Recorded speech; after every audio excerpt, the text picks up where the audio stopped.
I want to show you how. Okay, let's go. I'm live right now. Okay, perfect. Okay, guys, for today is a very special day because it's day number 40 trying to make $1 million. I don't have $1 million yet, but I know that a year from now I already have $1 million. I just need to keep going, keep fighting, no matter what, no matter the comments, no matter the hate. I will continue posting every single day and going live every single day because I need to be the most viral person on the internet in order to make $1 million. So that's the reason why I choose a particular video. I want to analyze someone else's strategy to grow on YouTube. That's the reason why I choose the videos that I'm going to watch with you guys. But first of all, the counter. Okay, it's in the other corner. Okay, the counter.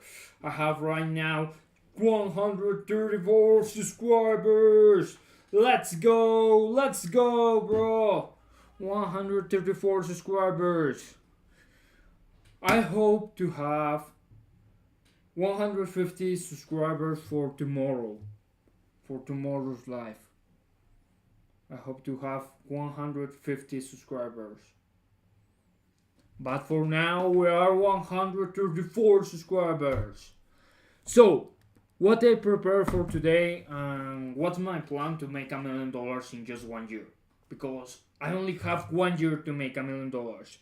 And right now, there are only, the counter is my profile. There are only 10 months, 22 days, and 4 hours. 10 months, 22 days, and 4 hours to make $1 million. Bro, that's the time I have right now. Whoa. Only 10 months. Okay. I have to make $1 million in 10 months, 22 days, and 4 hours. Okay. But no matter, I'm gonna make that $1 million. That's a promise. But for now, I need to grow all my socials to 10,000 followers. What's the plan? Okay, what's the plan is the question. I share a screen with you guys. First, I choose two specific videos. Why ambitious people stay mediocre? Because I'm very ambitious. But the problem is not that you're ambitious. Isn't the ambition. The problem is the action.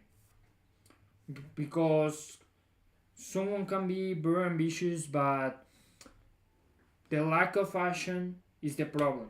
The lack of action. That's the problem, guys. So, I consider myself right now the most ambitious man in the world, bro. I think that I'm the most ambitious man in the world. I want to go to the moon, drive an F1 car, be a famous streamer, a famous singer. I want to act. I want to be an actor. Also, I want to the race around the world is one of the things on my list. A race around the world in each country, bro. In my list of 100 things I want to do before I die. This is living with death. The list of 100 things I want to do before I die. There are a lot of things. That's the reason why I consider myself the most ambitious man in the world. Okay, this is the first video or the second video, and this is the video that I want to analyze. how Ryan Trahan got 1000% more views. Genius strategy. Right now my problem is social media. Social media is my problem. Because I only have 134 subscribers on YouTube and like 34 on TikTok and 68 on Instagram. So that's my problem. So that's the reason why I choose this specific video. Because in order to make $1 million, I need to become the most valuable person on the internet. That's the reason why I need to become the most valuable person on the internet to make $1 million. If I become the most valuable person on the internet, what's going to happen is that I can sell anything at any price. Like Alex Hormozi said, fame is power. Fame is power. So, fame is power. If I become the most viral person on the internet, I can make $1 million. I prepared this specific video.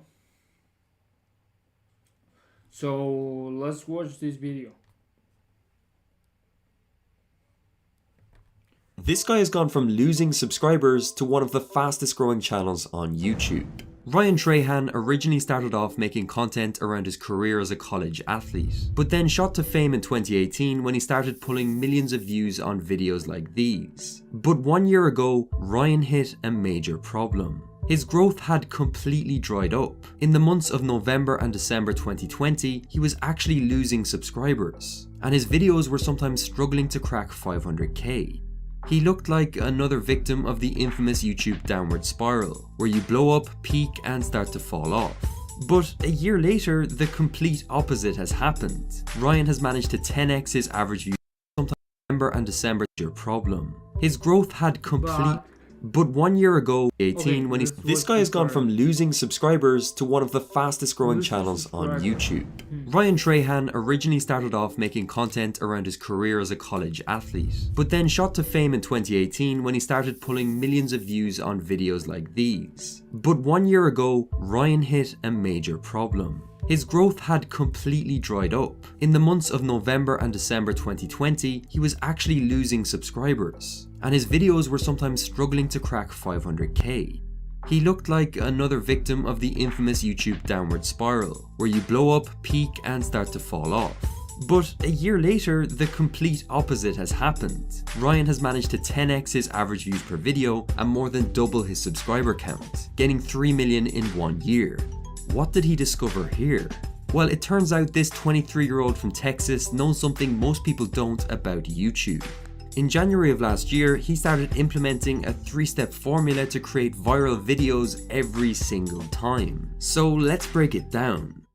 In just a minute, we're going to analyze this video here, and I'm going to show you how Ryan has managed to combine retention tactics from both MrBeast and Emma Chamberlain. But we need to start with step number 1. Ryan discovered the key to high potential ideas. We can see this by comparing Ryan's last video of 2020 to his first video of 2021. The most obvious difference is the view count, but when you look further, they are actually two completely different strategies. This video is what I like to call a maintenance video. It's in vlog format and it's completely focused on his life. Ryan, his friend, and his wedding are the main subjects for the video. If you don't know Ryan, why would you click? Even the language is tailored for returning viewers. He starts out by assuming you already know about his wedding. As you guys know, I'm getting married. I know, but I don't have a best man yet. On YouTube, you can break viewership up into 3 sections: core audience, casual audience, and new viewers. Maintenance videos like this only really appeal to the core audience and some of the casuals. This, on the other hand, is what I like to call a growth video, and it has 4 main traits. The subject is not a personality. In this case, the subject is the world's smallest Airbnb. That's the reason you're going to click, not for Ryan. This gives the video broad interest. It's designed to be interesting to new viewers. It's also in the format of a challenge, which adds to the intrigue. How can he live overnight in such a small Airbnb? This instantly poses a story. The 4th trait I'm so sorry, I don't have YouTube Premium. Ready to invest in real estate but don't want the hassle? Look no further and join SmartCrowd. Is it has novelty and shock value. It's not every day you see this on your feed. Now, I've just used 4 points to describe this specific video, but these same traits apply to every single video Ryan has made since. You see, the huge dip he experienced at the end of 2020 was during a period where he was uploading back-to-back maintenance videos. There's probably only 1 or 2 videos on screen right now that would be interesting to a new viewer. From an algorithmic perspective, YouTube rewards people who can consistently bring in new viewers. Switching to only making growth videos made it easier for Ryan to build serious momentum. However, we all know YouTube isn't as simple as that. Lots of people have good ideas, not very many people grow as quickly as Ryan. So I decided to dig deep into the actual content, and I was actually really surprised with what I found. Which takes us on to step 2. Ryan has a genius retention strategy. Pretty much every video Ryan makes is filled with comments like this. We know the algorithm loves videos that keep people watching from beginning to end. So what is Ryan doing that's so special? Well, his strategy is to blend multiple styles of content together. This video is optimized and fast-paced like a Mr. Beast video, but it still feels personal and relationship-based like an Emma Chamberlain video.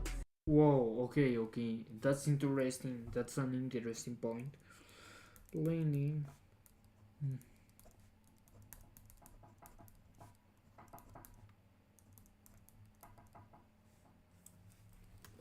He mixes retention tactics with humor and personality. Let's take a look at how he does this in action. I don't think you realize how crazy the world's quietest room really is. Apparently 30 minutes inside will drive you completely insane. That's what they're saying anyway. I don't believe that. I think that's baloney. I think that is a large pile of a meat-like substance.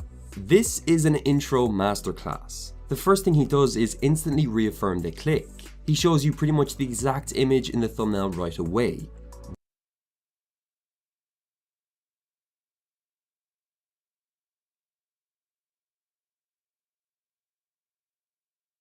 Why? Well, the time when the biggest percentage of people click off a video is in the first few seconds. By showing exactly what you clicked for, this can help alleviate the fall off. Also notice how he doesn't use any fluffy language like welcome back or anything like that. If there's any part of the video where you shouldn't be personal, it's the intro. You need to hook the viewer's attention right away. Ryan also sets the stakes. He mentions that 30 minutes inside the quiet room supposedly drives you insane, and then goes on to say he believes that's a myth. He instantly gives the video a why, saying it's the intro. You need to hook the viewer's attention right away. Ryan also sets the stakes. You need to hook the viewer's attention. Okay, Also right now the first thing I notice is that I need to create more long format videos. And I need to be honest with you guys because I but I said that for the previous week I will post a long format video, and the truth is I failed. It is very hard to post every single day, go live every single day, and then post a long format video. But no excuses. I'm sorry. I failed, but I failed better. Once try, once fail, no matter. Try again, failed better. So I'm trying to fail better. So my main priority for tomorrow is to edit the long format video, and it's very difficult right now, and you may wondering why. Because I need to create a whole new idea for the other short to upload every single day a new video. I need to upload every single day a new video on YouTube. I need to post every single day, and I need to create a new idea, get a new idea, write the script, record the video, and then post the video. It's very hard, and also I need to go live tomorrow in order to make $1 million. I need to become the man I need to be to make $1 million.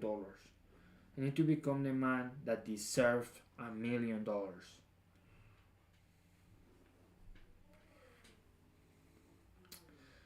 So it's very hard, it's very difficult, but I know that I need the inputs to do the inputs that give me the outputs that I want.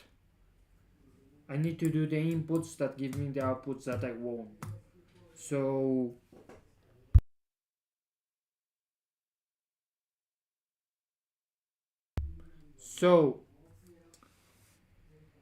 I need to upload a new video, a new long format video. Probably that's the reason why I'm not growing, because I only upload shorts. So if I change the strategy and I start uploading a long format video per week, probably that will give me more results. That's the first thing I noticed. And these strategies are for long format videos, and I can apply because I don't want to learn. I don't just want to learn. I want to learn, but not only learn. I want to apply what I am learning. So I need to create more long format videos. Let's continue with the video.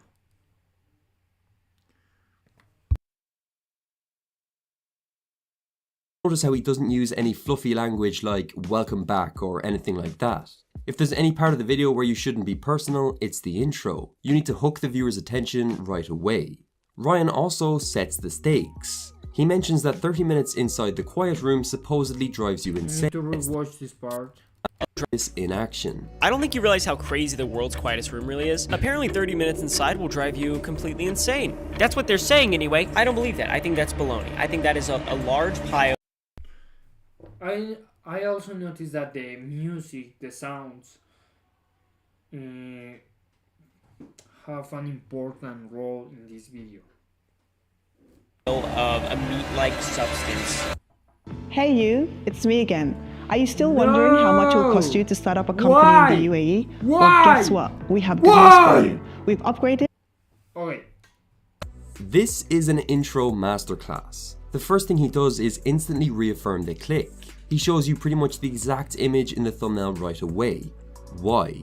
Well, the time when the biggest percentage of people click off a video is in the first few seconds. By showing exactly what you clicked for, this can help alleviate the fall off. Also notice how he doesn't use any fluffy language like welcome back or anything like that. If there's any part of the video where you shouldn't be personal, it's the intro. You need to hook the viewer's attention right away. Ryan also sets the stakes. He mentions that 30 minutes inside the quiet room supposedly drives you insane, and then goes on to say he believes that's a myth. He instantly gives the video a why. This is a very optimized start, but then he lets his personality show in his editing. I traveled all the way from okay, Texas to other important lesson, setting the stakes and give the video a why. Why people should watch your video.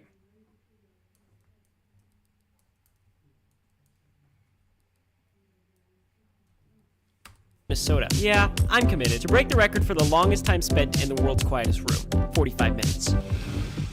The creator of the world's quietest room is a man named Steve Orfield of Orfield Laboratories. I'm scared of this man for a number of reasons. Not only does he send 2-word response emails, but also Orfield Laboratories literally sounds like the place a Demogorgon would be hiding in the next season of Stranger Things. Howdy! You didn't have to dress up for this. Steve seems to be making a funny joke because I'm literally just wearing a white t-shirt and black gym shorts. As simple as the previous 20 seconds might seem, this is perfect YouTube storytelling. First of all, it's low production value, intentionally. The audience on YouTube don't really care about fancy transitions or text effects. It feels more relatable when someone uses a font like this. His delivery is also pretty mellow. He sounds like a normal person, which adds to this relatability. Also notice how it is pretty much non-stop talking. Data shows us that video footage with talking holds viewers' attention better. I guess it's harder to click on. 4 point. Non-stop talking.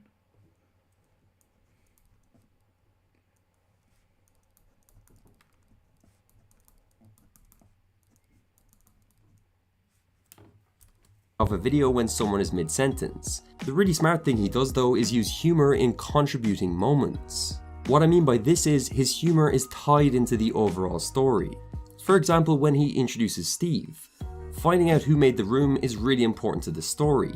He could have tried to make a funny moment out of a scene in the airport, but that's distracting from the storyline and not contributing to it.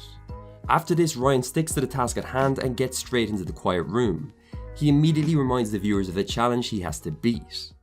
So, according to the internet, the world record is 41 minutes in this room. I'm gonna beat that. I guess it's not the world's quietest room if I keep making noise, so let the games begin. A few minutes later though, he does something pretty interesting. Silence is louder than the last time I told my dad I didn't like his pork chops. And that was some loud silence. And Steve thinks he knows why I didn't like those pork chops. Everything that stimulates you masks everything else that stimulates you. So for example, if you go into a noisy bar, the hamburger doesn't taste so good. The beer doesn't taste as good. If you go into a quiet bar, they both taste more subtle. You can get more out of them because your brain isn't processing the noise. Now that I think about it, I was definitely on my phone while eating that pork chop, and I was so distracted I couldn't even appreciate the flavor. This is a really clever way of building rapport with the audience. He presents a relatable situation, but here's the key. It's still tied to the theme of the video. Some people worry that YouTube is getting too optimized and that there's no room for personal connection. But scenes like this are where you can make it happen. Relationship building shouldn't feel like a tangent or a disruption. It should be woven into the storyline. This same storyline is revisited towards the end of the video. And also, that's what I'm trying to do. Have a personal connection with you guys. That's what I'm not just focused on posting every single day, but also go live every single day because I want to connect with you, speak with you guys. That's the reason why I go live every single day. This storytelling is all well and good, but we haven't even talked about what I believe made the biggest difference, which takes us on to step 3 of the formula, becoming a clickbait master. There are 4 main things Ryan does in his thumbnails that make them irresistible to click. The first trait is exaggeration. We know that the real quiet room doesn't look anywhere near as interesting as this. But at the end of the day, if you still deliver in the video, the viewer won't feel lied to. Clickbait by exaggerating but still delivering is the new meta. You'll also notice Ryan is brilliant at using contrasting colours.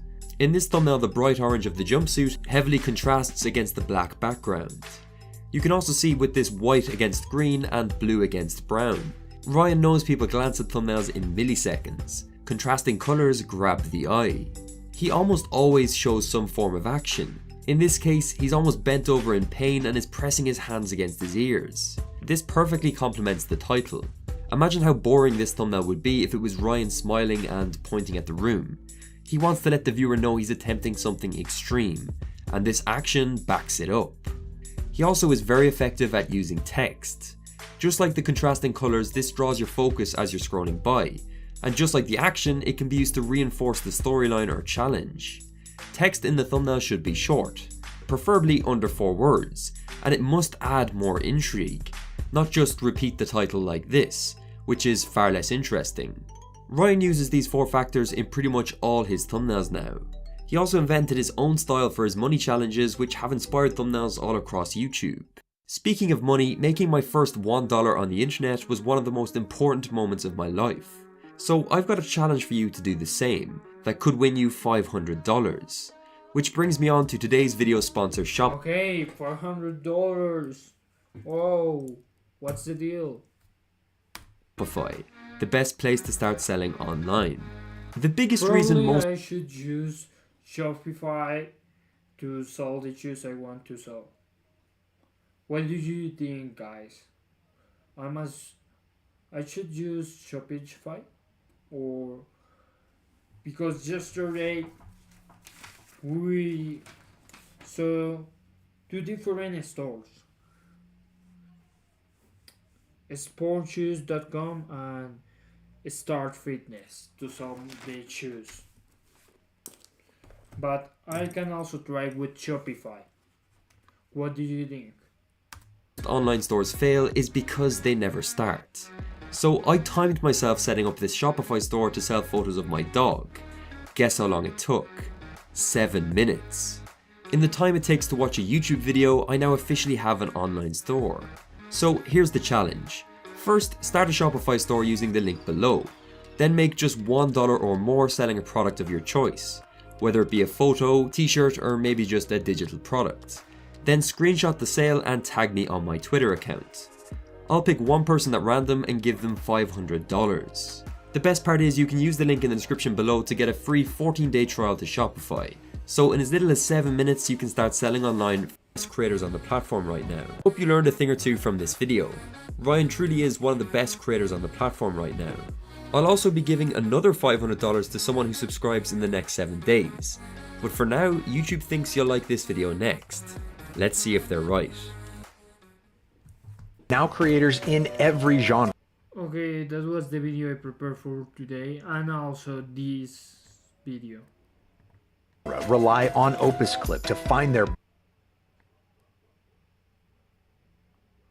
This guy has gone from losing subscribers to one of the Okay, we learn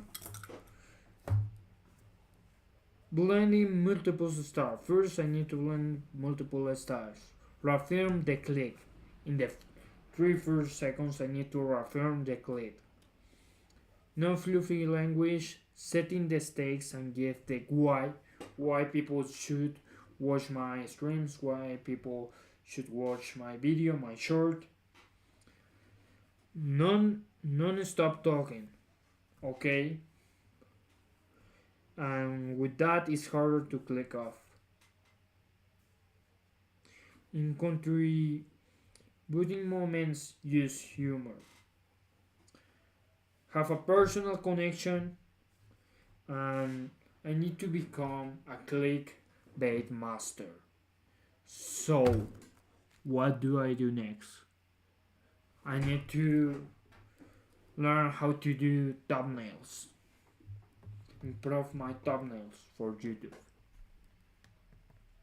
I became #1. Let's see this video from Alex Hormozi. Why ambitious people stay mediocre? I want to show you how I became #1 in different fields, industries, and even broke a world record, and how you can apply the same process to winning or getting whatever it is that you want. My name is Alex Hormozi. I own a portfolio of companies at acquisition.com that generates $250 million per year in aggregate revenue. I did a book launch that did $106 million in a weekend and broke the Guinness World Record for the fastest selling nonfiction book of all time. And so there's my kind of proof behind that. So in this video, I'm going to explain a core shift in my understanding of getting what I wanted, and specifically in business. So this will be a belief breaker for you guys. So I talk to business owners for a living every single day, like literally every week, and I have for, a decade plus. And one of the things that drives me absolutely nuts is the idea of industry standards. So you've probably heard this, people are like, oh, this is industry standard, that's industry standard. And I'll tell you a real conversation that might shift this for you. So there was a company that I recently met with that was about a $500 million company. So $500 million company, all right? And they were efficient, but it was an old school model. So I met with the chiefs of that business and I met with the leaders, right? And the entrepreneur who runs the business wanted me to look at certain components of how they do things in terms of acquisition and things like that. And when I walked them through their acquisition process, I was like, hey, these are some things that need to change. And there was a lady who was there who was in charge of probably maybe half of it. And at least, it fell under her purview. And as I would, point out things that were bad, or like needed improvement, she kept repeating the same thing, which is like, well, we're industry standard. And and she'd be like, we're meeting industry standards. And she would get really kind of flustered. And she I would say maybe to a degree got offended because I was saying, well, this sucks and this sucks and these numbers aren't good. And they kept repeating, we're meeting industry standards. And so I paused and I was like, do you wake up in the morning and just say, I want to be an average company, right? We are average. Half the people are better than us and half are worse. We are average. Who gives a shit, right? I don't know about you, but I didn't get in the game, whatever game you're playing, to be average. The average business is average. The average American is overweight, they're in debt, they're divorced, they're depressed. And so the average business makes almost no money. Wait a minute.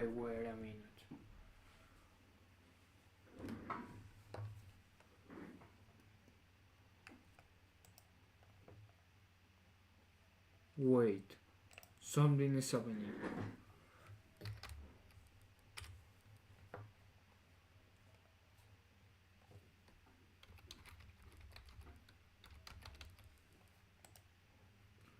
I just received a YouTube warning.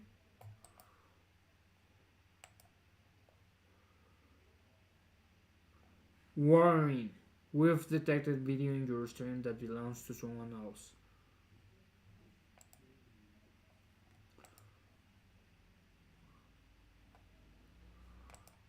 Okay, guys, wait.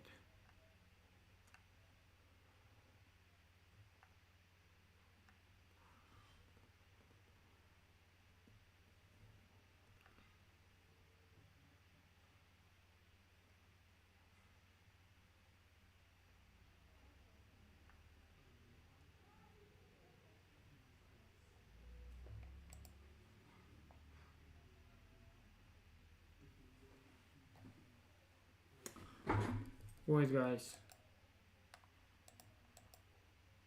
I need to end the stream because this is very important, bro, and I don't want YouTube to block my channel or something like that. So I just need to. This is the first warning I received from YouTube.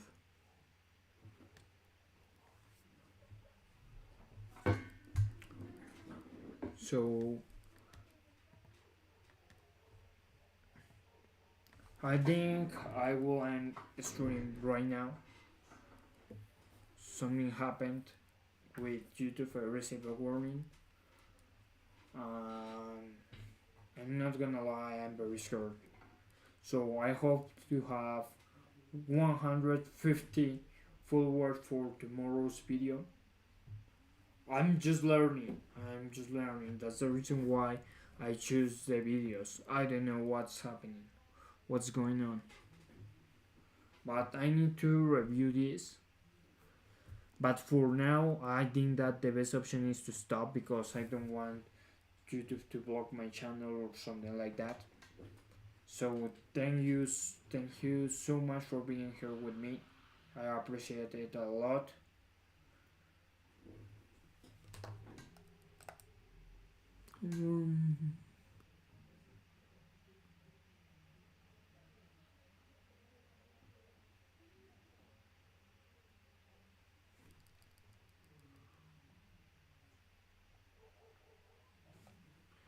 Okay.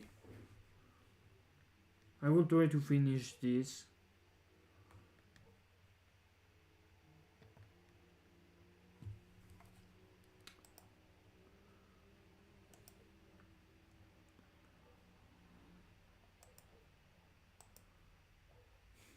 Let's finish this video because I'm just learning. That's the reason why I choose the videos.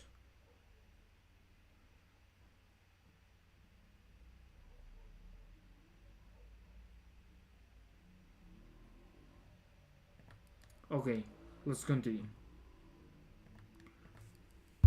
Money. Why would I use industry standards, industry averages, anything like that at all? And I say this because I have people who will push back on some of the things that I talk about with regards to margin, things I talk about in terms of timeline, when I talk in terms of pricing, right? And they'll say something like, well, in HVAC, it's different. Or, in SEO, it's a little bit different. Or, we've got XYZ issue in trucking and it's different. It's logistics, it's different. No, it's not. You get what you tolerate. You get what you accept and deem good enough. You are the standard setter.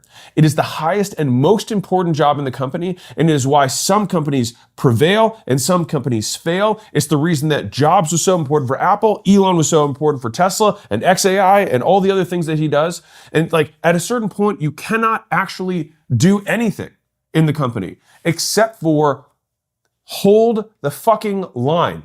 And the person who should run every department or every division should be the person with the highest standards, right? And this applies to everything, right? Sales rates, closing percentages, profit margins, cash flow, the people you date, the body fat percentage you hold, how fast you expect something to get done, literally everything. Real quick, I'm gonna show you the exact 10-stage roadmap from 0 to 100 million plus that less than 1% of companies finish. I've now done multiple times. And so I can say with a lot of confidence that these are the stages as headcount increases that you need to get through. And I broke each of these down by 8 different functions of the business, what the constraint feels like what are the symptoms of it when you're going through it, and then what steps we actually took to graduate. And we've done this across software, physical products, service businesses, brick and mortar, all of this, and it works. And it's my gift to you. It's absolutely free. And so the link's in the description, but you just go acquisition.com/roadmap, just enter your info and it'll spit it right back to you all free. So let me tell you a story about a billionaire mentor of mine. Again, had a conversation many years ago. And he said this thing to me that I'll never forget. He said, profit is unnatural. And I was like, what does he really mean by that? He said, it's common and normal for people when money is in a bank account to spend it. And that's why most people don't have money.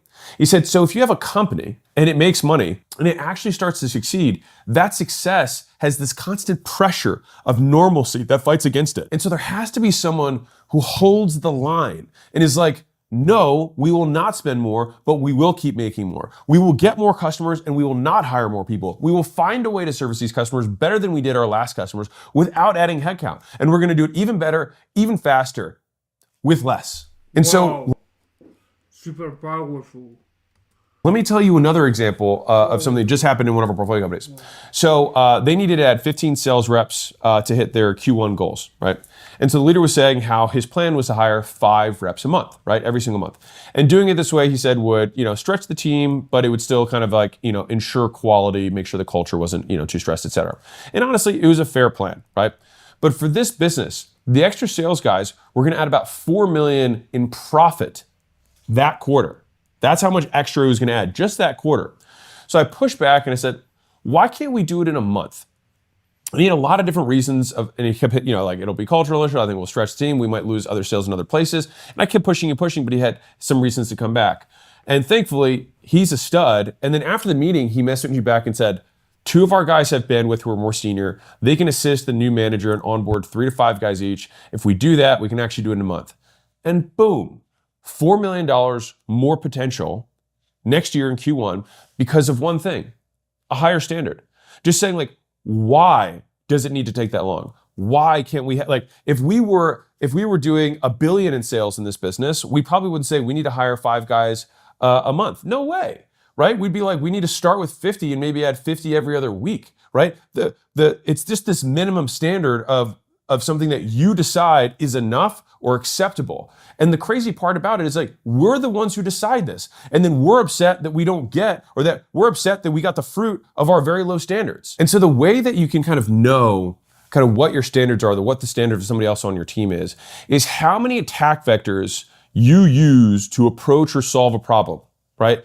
So it's not about doing the same thing 100 times. That's not smart, right? It's about trying to accomplish the same goal with 100 different iterations and angles until one finally gets through. Okay, that's super powerful because the same goal with 100 different iterations and angles until one finally gets through. A lot of content gurus that promise you $1 million. The thing that offer is do this 100 times. Okay? Do this 1 billion times. You just need to keep going, keep fighting, keep fighting. But one important lesson that I learned from this book, What's Your Dream, was that you need to, it's not how hard you try. It's about work smarter than the competition, bro.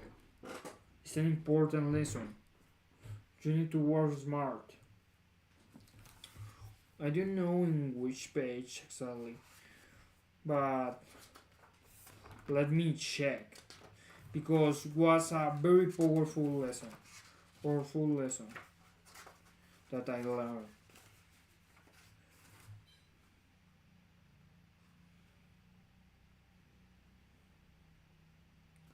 I will read this book again because it's super powerful.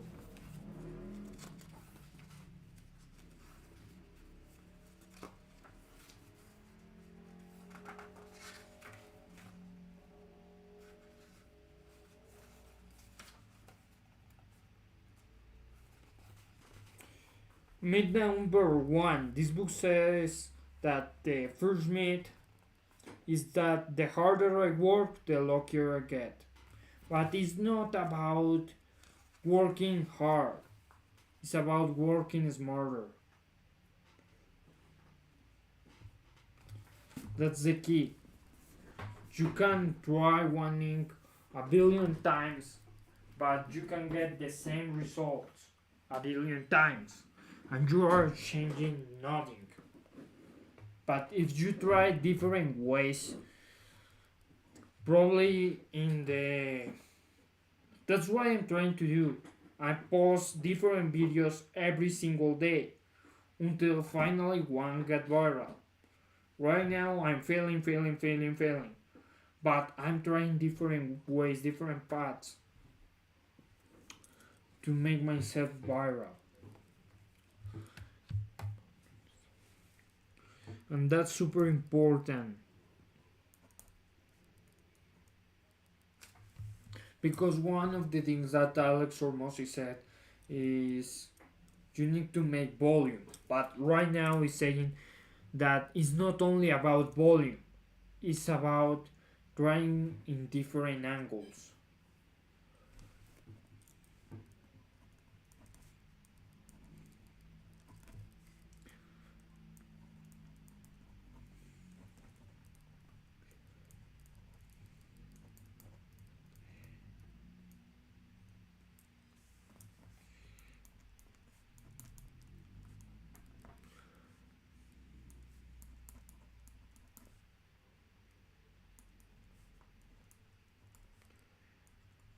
Please guys take notes because this is super important.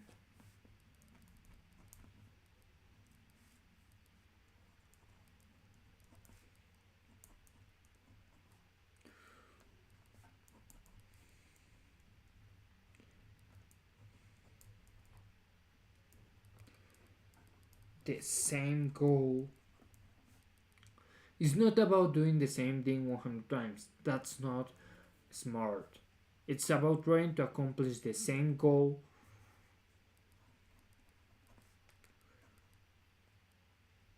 with 100 interactions and angles until one finally gets through.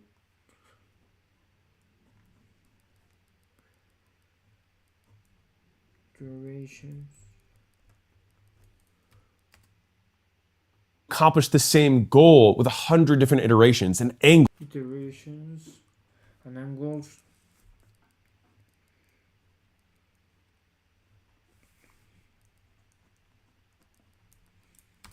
Until one finally gets through, till you pass the goalie, till you chop down the tree, right? It's like, well, I'm hitting it this way and I'm getting rock. It's like, okay, well then let's try from another angle. Let's try underneath. Let's see if we can poison the tree. Like whatever we need to do. Like, can we reach out to our network and give $100,000 bounty for another SDR? Is there a company with a large SDR team that doesn't make as much as that so we can buy? Can we hire 5 recruiters to speed up the process? Can we fly all of the SDRs in person to get them trained up faster so we don't lose cultural issues and we can get them on-ramped in 3 days rather than in 30 days, right?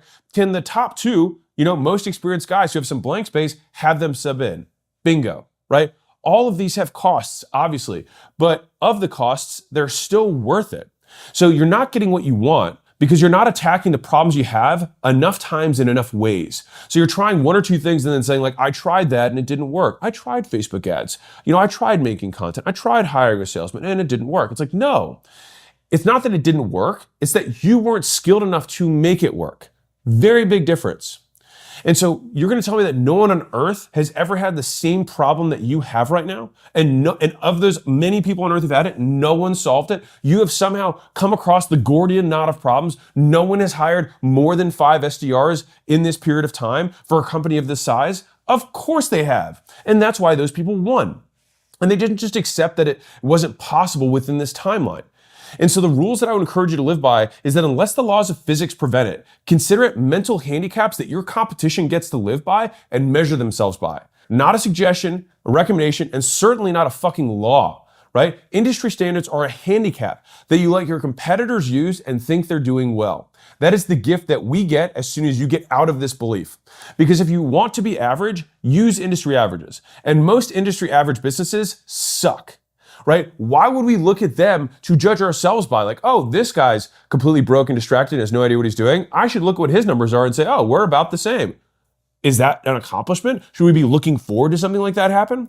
Like, if you want to be the best, use physics and math and then work backwards. And so I think something that'd be really good to finish on is this great piece by Jeff Bezos. And I want to read it to you because I think it just really drives this point home. Differentiation is survival, and the universe wants you to be typical.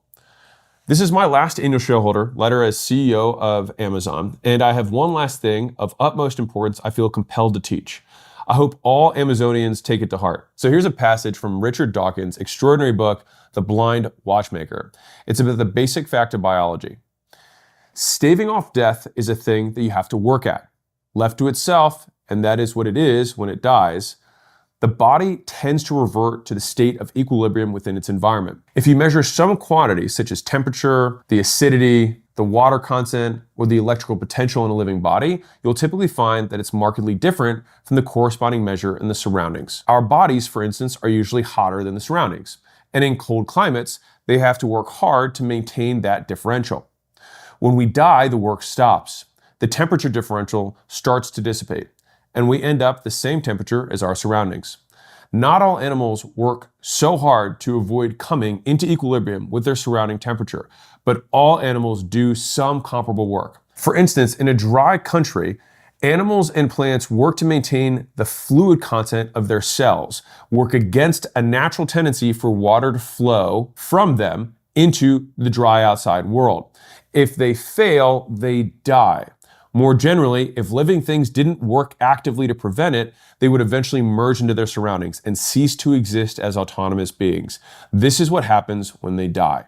While the passage is not intended as a metaphor, it's nevertheless a fantastic one and very relevant to Amazon. I would argue it's relevant to all companies and all institutions and to each of our individual lives too. In what ways does the world pull at you in an attempt to make you normal?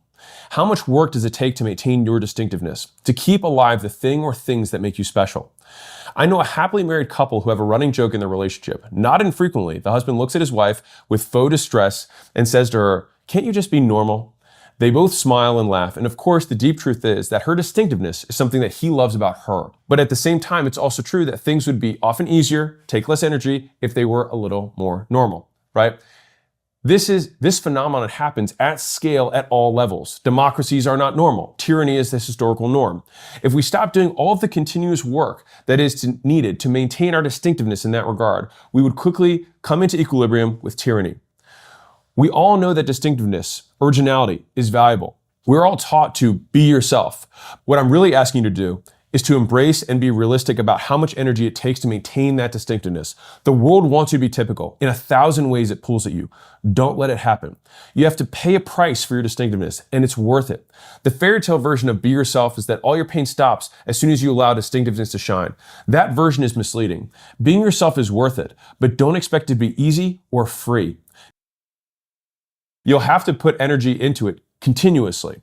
The world will always try to make Amazon more typical, to bring us into equilibrium with our environment. It will take continuous effort, but we can and we must be better than that. You have to hold the fucking line. Like, this is the last letter that Jeff Bezos wrote. And can you think about, like, of all the things that he wanted to say, the thing that he chose to leave on was the line. Was this is the standard. This is what makes us different. And of course it's going to take work. Of course it's going to take more ways to solve the problem. It might cost millions more in order to do the better solution than the easy solution. But like, if I could just transfer this one thing, like, you can tell how good someone will be as an entrepreneur by the standards they keep for themselves. They continue to push back and say, like, why can't it be faster? Why can't it be easier? And there's famous, stories of, Steve Jobs putting the phone book on the desk and saying it has to fit in there. And people be saying, like, it's never been done before, right? And you've got Elon Musk going on, on the manufacturing line saying this could have 2 bolts. And they're like, there's no way, no one's done it before. And he's like, why? Break it down to physics. Why can't we do this, right? And so when someone pushes back on you and says, like, we can't hire that fast. It's like, why? What physical law is preventing us from hiring that fast? If another company who's 20 times our size can hire 100 people a day, why is it taking us a year to do it, right? What choice are we choosing, or what cost are we not choosing to bear that we could bear to make the investment to pull our future forward? And I think it's like that push, that relentless energy, the drive to choose to be different, right? To choose to to hold a value, the perfect value that you have as the ideal, and then to strive continuously and though imperfectly to try and live that out. And I think of that as like the reason you win or you don't win. And again, I'm not talking table stakes. If you want to be average, then just look at industry averages, right? Look at industry norms, industry standards. But most businesses, if you looked at the average business in the US, they break even. The median business owner almost makes no money, right? And so it's like, why would we measure ourselves by that? We have to, by very definition, reject the vast majority of what other people do in order to achieve what other people can. We have to reject what other people do in order to achieve what other people can't. Wow. I will take notes about that.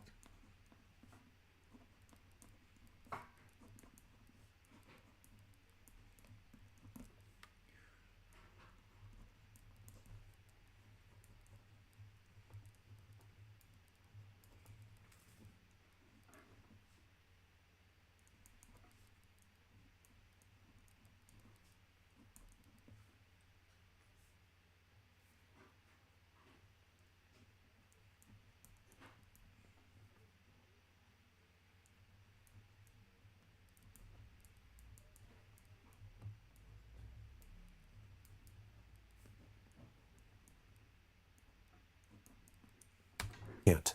And I think that is like I would encourage you to be less reasonable. And I would say that it has been a skill that has served me well. I mean, you can imagine saying, hey, I want to break the world record that every other person who has had a book has had massive media empires. They've had big deals. They had national media behind them for presidents and monarchs who released books. And I'm saying, I'm just some guy in America saying like, let's see if we can do more than all of them. And we did. We fucking did, right? We outsold Prince Harry, Obama, combined within 24 hours. And to be fair, please don't kill me for, having some point of disrespect for whatever secret nations exist, right? But I'm only saying this to make the point, which is like when I set that goal originally, can you imagine the amount of people who were like, I don't know if that's realistic, man. Like, hey, that's a really big number. Like, I've really thought, but what if it doesn't happen? I had someone ask me that. They said, well, what if we don't hit the goal? And I said, we dare greatly, motherfucker. That's the point.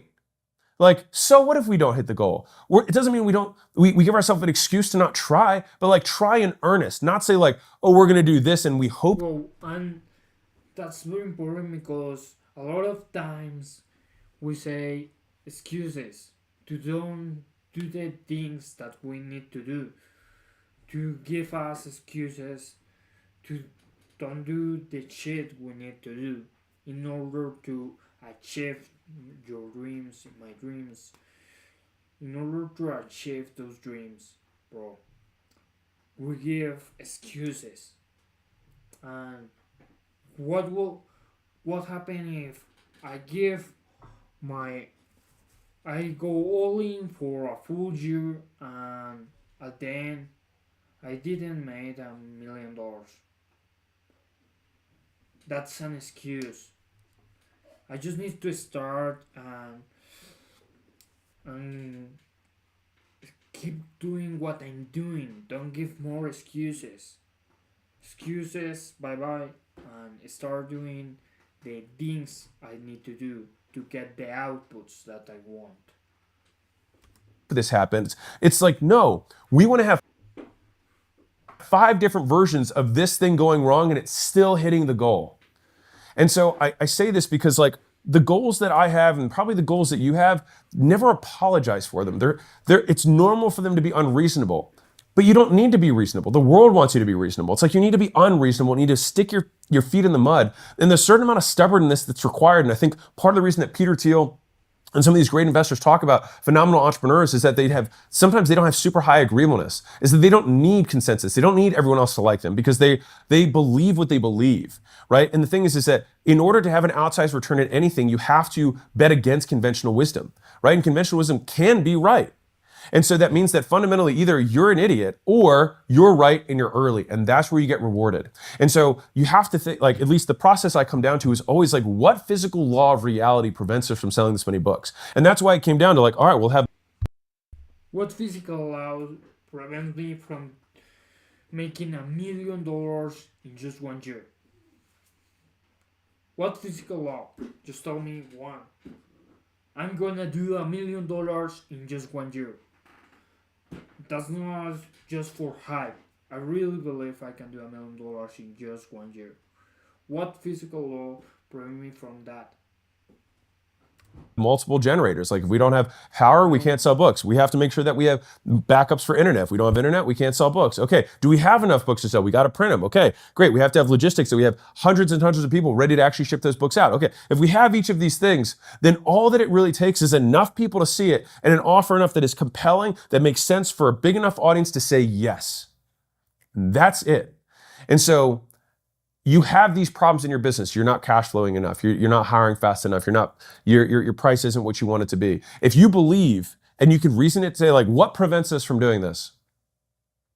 I think that that's where you can get these special outsized returns. I think that's where you can have the unreasonable accomplishments. But it comes first from having unreasonable conviction that you will hold the line, that this will be the standard that you have. And the fact that no one else has ever done it before means absolutely nothing to you, because there's no reason that they couldn't have done it. And good on you for ignoring the fact of their mediocrity.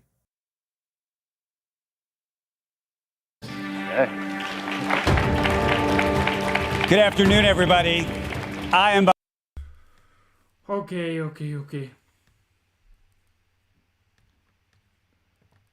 Perfect. Wow, super powerful lesson from Alex Hormozi. What physical law prevent me from doing?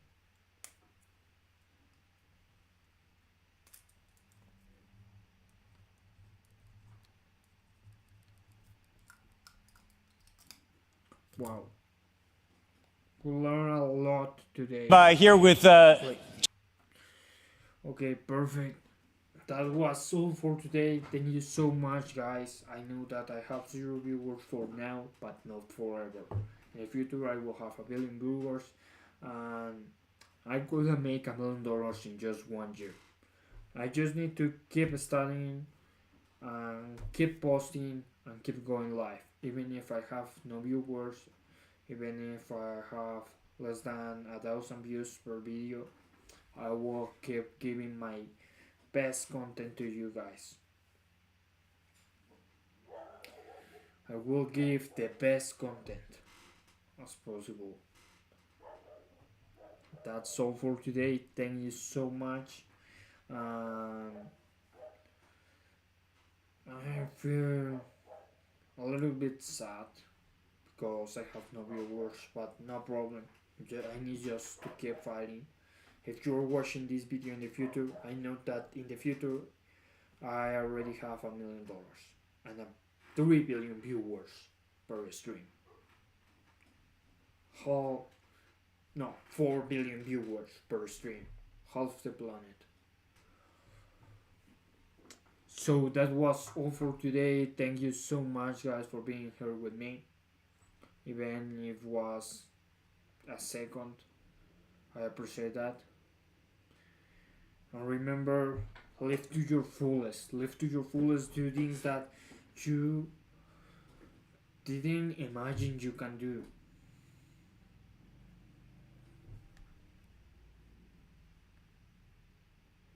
Please, live to your fullest. Believe in the impossible. Because we only have one life, one shot.